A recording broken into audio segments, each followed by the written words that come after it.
This is the Balanced Growth Show with Dr. Travis Perry, helping successful business professionals like you achieve balance in their lives. Welcome to another episode of the Balanced Advisor podcast. I'm your host, Dr. Perry. Today we have with us Devin Carroll. Devin is the managing director at his firm, Carroll Advisory Group. He's a lifelong learner with a passion for sharing what he's learned with others. Every month, more than 1 million people consume his videos and articles where he simplifies the complexities of Social Security so his audience can get every dollar in benefits they deserve. Welcome to the show, Devin. Travis, thank you so much for having me on. Absolutely. We had a great time chatting in the pre-show a little bit about your life and the business that you've built. And I'm excited to really dig into ways that you've been able to scale and grow your firm. But let's first start off with, how did you get here? How did you get into this position that you're in today? Well, I was at a sales job and working in Little Rock, Arkansas. And one of my clients he had this lifelong ambition of being a biologist, and he wasn't working in that field. And he had determined that it didn't pay enough. He called me one day and he said, "Hey, Devin, look in the newspaper." And this was the Arkansas Democrat Gazette. And there's an ad. He told me what page it was on. So I looked in it and there was an ad in there for this big broker dealer, and they were having a hiring event. And he said, "We ought to go to that." Now, he was mostly just wanting me to go with him. And I said, "Yeah, that sounds cool," because I was in sales. They obviously had a kind of a bent towards hiring salespeople. And so I did. I went to it, and I drank a little bit of the Kool-Aid, and I kind of liked it. I was like, yeah, this is kind of neat. So I'm going to apply. And so I did. I applied. In fact, I think they had applications there that night. I can't remember that part, but it seems like they did. And so we both applied for this. And I got the call a few days later that they wanted to move to the next step. And bless his heart, he did not. Since then, he's gone back to school, become an engineer, and is working in the nuclear industry. So he's been okay. But they ended up moving me through the process and hiring me strictly based on my demonstrated ability to sell. I'd been able to articulate exactly how much product I'd sold, who I'd sold it to, what kind of clients I'd developed. And they decided that, yeah, you would be a good fit for our firm. And once I got to know the firm, I saw why. So I spent 8 years with them, sales production, quotas, all of that stuff. And after 8 years, this is in 2010, I decided it's time to go. So I left, and I went the independent route. And then in about 2017, there's a lot more I could tell you between 2010 and 2017, but we'll just fast forward to 2017. I decided it was time to take the business yet another direction, and I surrendered all of my FINRA registrations and kept only the investment advisor registration. And ever since then, we've just ran a fee-only practice. So here I am today. So here you are.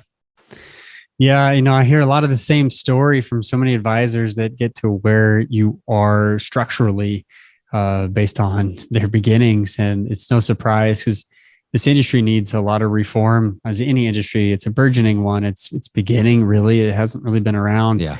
It's been, a profession for a little while. It's still struggling with identity.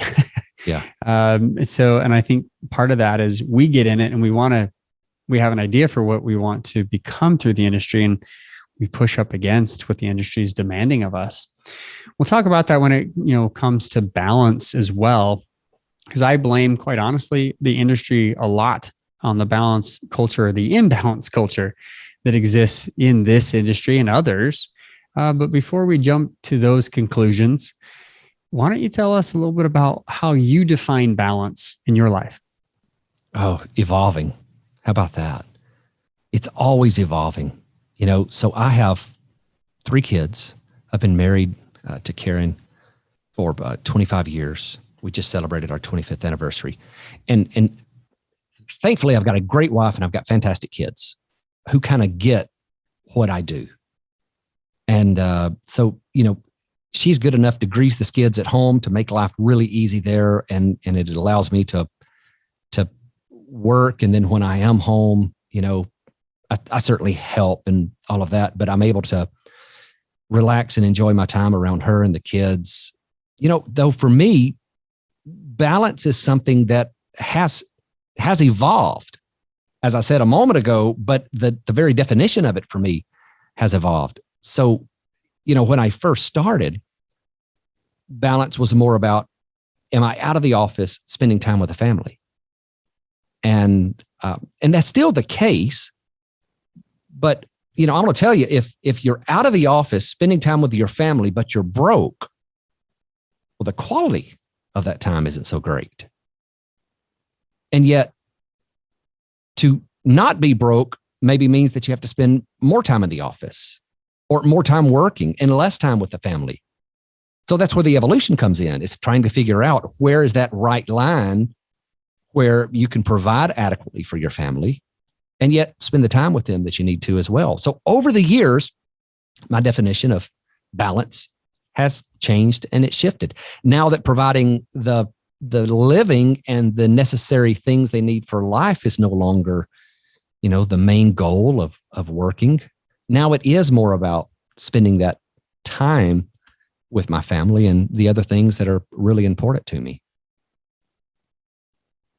Yeah, you hit on something that most advisors tell me, and that is like their balance is really about their family. It's about their health, spirituality, the things that are super important to them. And they know when they're out of balance because they feel squeezed. They feel overwhelmed. And some never actually create a system to be balanced. It's just a constant tug of war.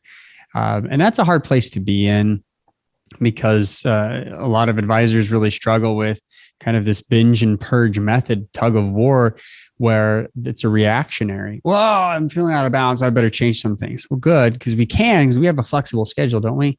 And we have freedom to do what we want. But that's also a two-edged sword where it becomes so flexible that you fall right back off the horse again. And now you're back in a cycle that, quite honestly, the DSM-5 and psychologists have found to be addictive. Now, not everyone who has a workaholic schedule is a workaholic.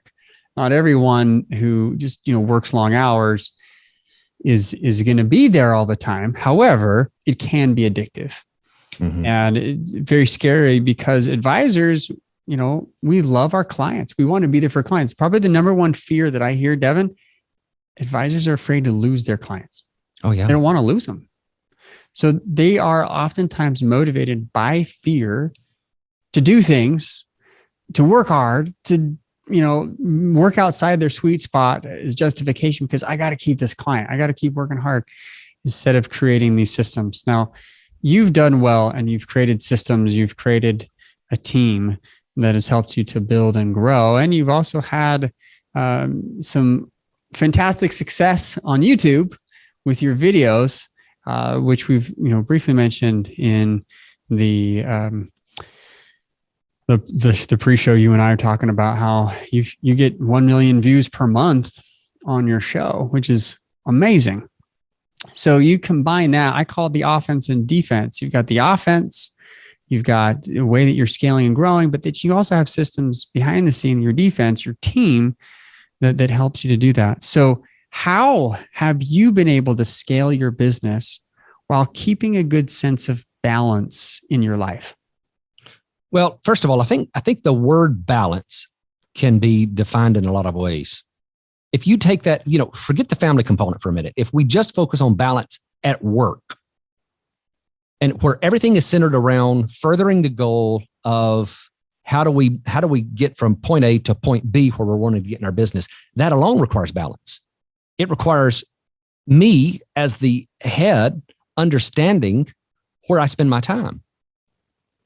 And it requires continually redefining that and distilling it down as I add staff members to handle the different things to where I'm eventually focusing on those high value activities.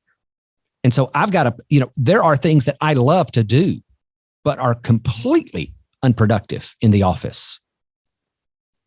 So if I spend my time doing some of those things that I really like doing, like there's certain clients that I know they're going to talk forever if I talk to them. And you know what? I like it. I like talking to some of these people, even though I know we're going to be on the phone for 50 minutes. That's not productive. I like it, but it's not productive of my time. So I've got to have balance in the office to be able to scale. I've got to be sure to focus my activities on those things that are going to be, the highest and best use of my time. And that's why we've started scaling, right? Is identifying those areas. So for example, I could no longer do planning. Now, I did not like planning to begin with. In fact, I hated it. I hate getting into financial planning software, trying to figure out, why is this number not coming out right? And then finding there's a setting that's off. So I hired a planner, and his sole job now is to do not only the plans for all of my existing clients and then update those, but to also do all the plans for the people that are coming in. And then he will have to outsource some of that occasionally. And then we have a client service person that's in the office that's handling all of the other minutia that I really don't want to handle. And then we have another person that's kind of overseeing those two individuals. In addition to that, then editing videos. I don't know why I like that, but I do.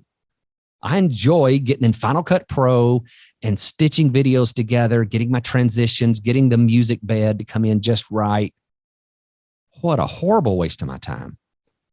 Whether it's the videos, whether it's the podcast, whether it's fixing images in my website, or even posting articles in the website that I've written and making sure they're lined up right. We have all of our heading tags. Well, that's something that a media person needs to be handling. So now we've added a media person. And so, the balance within the office is really what has allowed me to scale. Now, that I know that may not be the way that you are defining balance if you're talking about the traditional work-life balance, right? Or, having both your life away from work and what you do at work. But I think that balance really extends to all areas of our life. Oh, 100%. Yeah, that's why I don't call it achieving work-life balance. In fact, I was going to write the book, The Myth of Work-Life Balance, because it's quite honestly is a myth, but there's too many myths. And we identified three main myths, but balance, there's a big part of that is at work, as you've mentioned. The make time method that I created comes down to figuring out how you can be the most productive in the time at work. Where is your sweet spot? Can you work in that sweet spot 80% of the time, 90% of the time?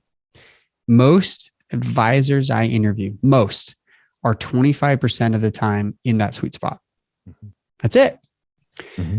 And they wonder why they don't have balance outside of work. Well, it's because they're doing everything. And that's the first myth, is doing everything all at the same time. We can't do it. We can't multitask. It's impossible. No. So then they don't have an ideal calendar, or what I call a balanced calendar, which is not only ideal at work, but it's ideal in every area of life. Splice the wheel of life however you want to. I have 10 areas. Others have 8 or 9. But I really like to focus on, you need to have time in every single area. But the make time method only works if you can honestly decrease the time you're spending at work on all these other things that you said you're outsourcing. You are hiring to fill positions to run these other things that you might like doing, but certainly don't move the needle. And those who are working in their sweet spot know that they do both. They love it, and it moves the needle for their company. Right. Because at the end of the day, if you're a business owner in the financial industry, like, you are the rainmaker. You're bringing in the business, and eventually, that's the way that you get out of the business too, is now it becomes something you can sell, that you can give to another generation. Like, the list goes on. So I love that you mentioned that, and absolutely 100% balances for all 10 areas of life. And you've done a great job of really focusing on what that sweet spot is. Tell us, what has been your biggest struggle as your family has grown, as the business is growing, as your YouTube videos are becoming more consumable and you're getting more clients, and things are becoming, really more towards that chaos that you wanted to avoid. What is your Achilles heel? What's your biggest struggle with trying to scale without losing that balance? So it's hard to identify one particular thing. Because if somebody asks about the business, I think the word that I used earlier, evolving, is probably the most important to this. Because It is always evolving. What is my challenge this year probably will not be my challenge next year. And so I've got to do a lot of self-reflection to figure out where my weak points are and figure out a way to address those so I can stay efficient. But if I had to say there was one weak spot that I personally have, it's focus. I'm an entrepreneur by heart, and I always will be. And so forcing me into a schedule does not come naturally. Saying that, Devin, on Mondays and Tuesdays, this is the time where you're going to contact clients. Oh, I could do it for a week. And then after that, I start looking for excuses. Well, I've got to go do this. I've got to do this. Oh, I've got this podcast interview. I'm doing a video. And next thing you know, the schedule falls apart. And so really forcing myself to focus on those things that are important it's been difficult. And it's something that I am always working on. But again, focus is like a muscle. The more you exercise it, the easier it gets. And it becomes habit before too long. I know that on a Sunday, as I'm thinking about my week ahead, then I know that Monday and Tuesday, I already have my assistant that's lined out my calls for the next 2 days. I know what I'm doing. And that alone gives me more assurance than just working in my creativity, as I used to call it, which really was just being scattered. And I was okay. I was successful enough doing that. We were able to grow the YouTube channel, see moderate growth in the practice. But when everyone really got focused and really started working off of schedules and helping me to stay focused, that's when we really started experiencing growth. Love this. Yeah. And that's where you're saying you're really starting to experience this, really starting to see it. What have you done that maybe other advisors aren't willing to do? Because you mentioned like, hey, focus is my biggest issue. So you did something about that.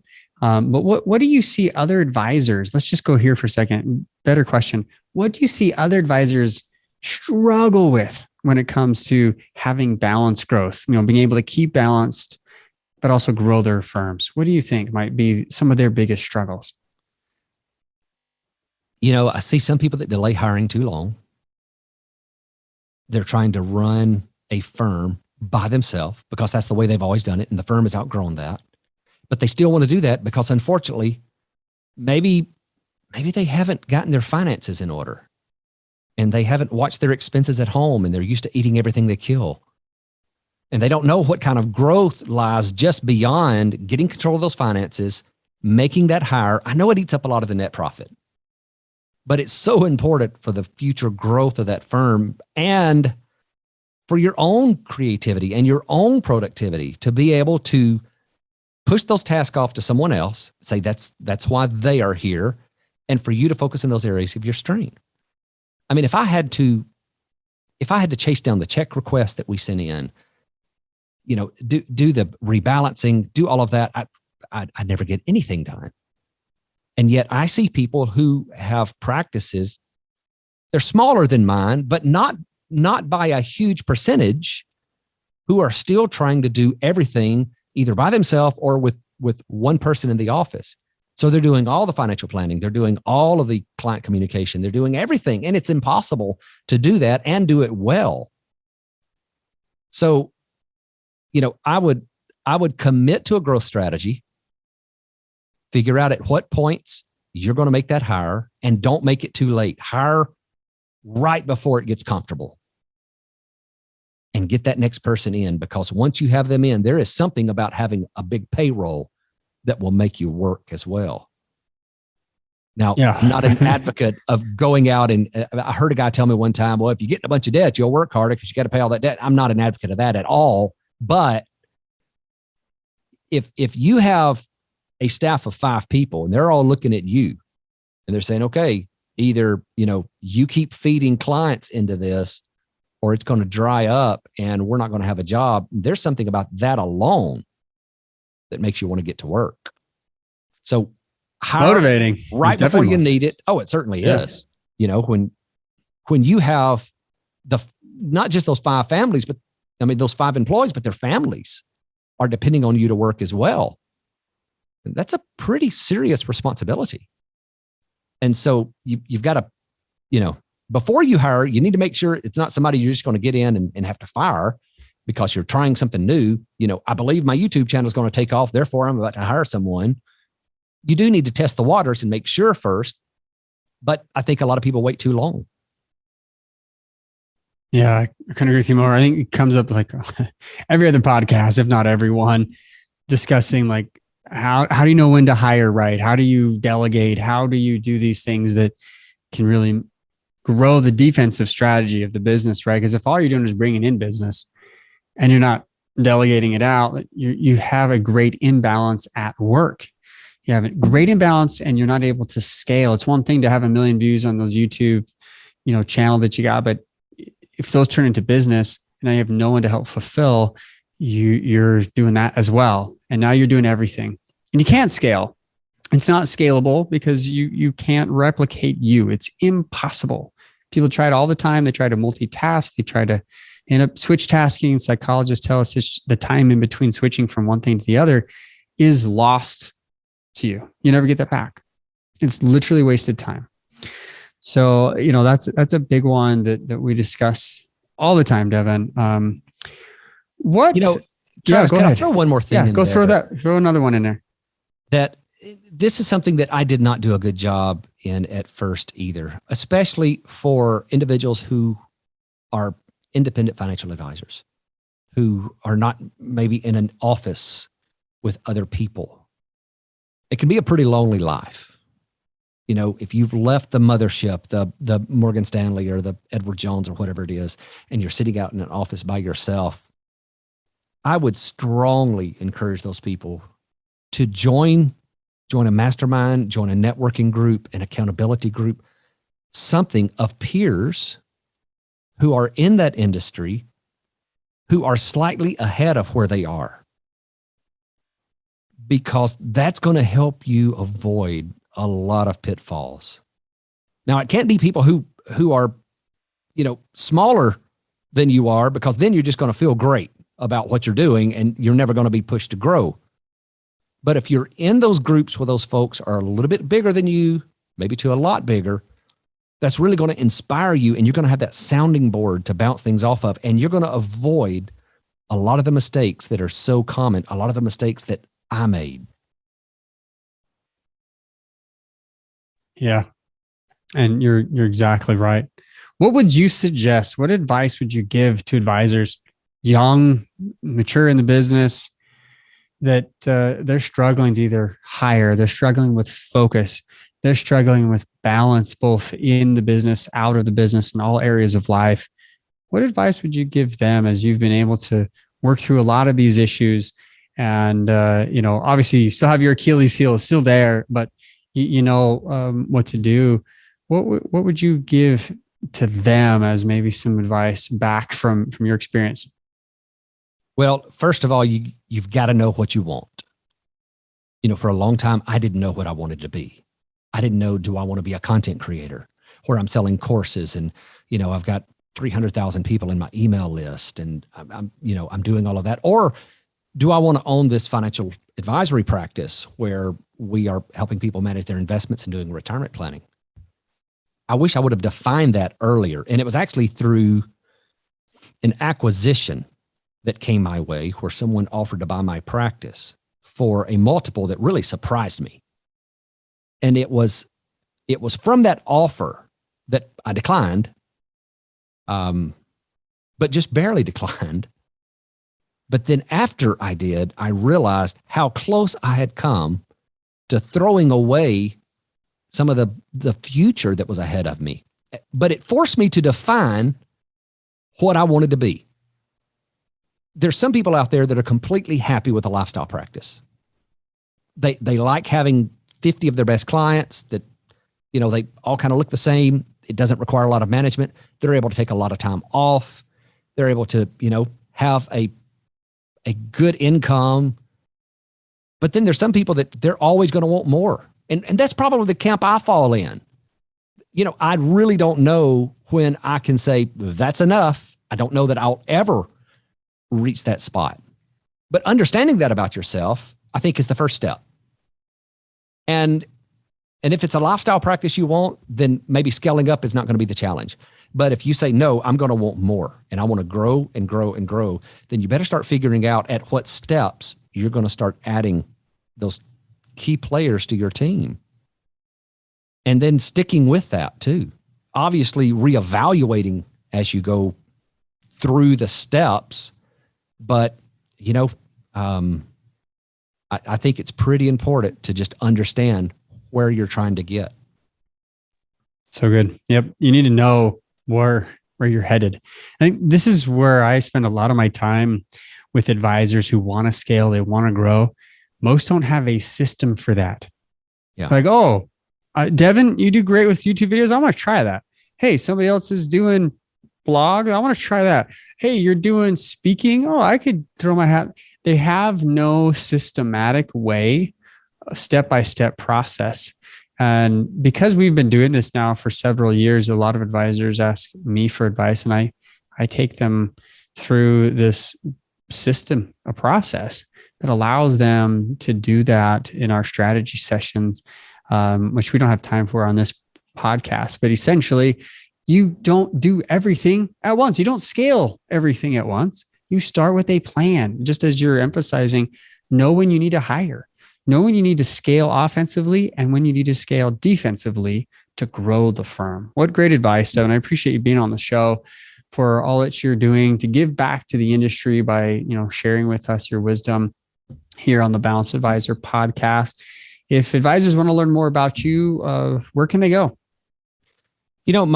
My investment advisory practice is carrolladvisory.com. My Social Security blog is socialsecurityintelligence.com. And then you can always find me on YouTube. Just look for Devin Carroll.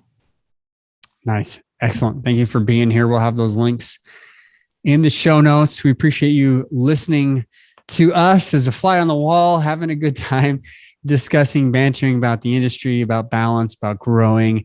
And remember, just as Devin was closing us out with knowing what your goals are and what your direction is, remember to always live life on purpose.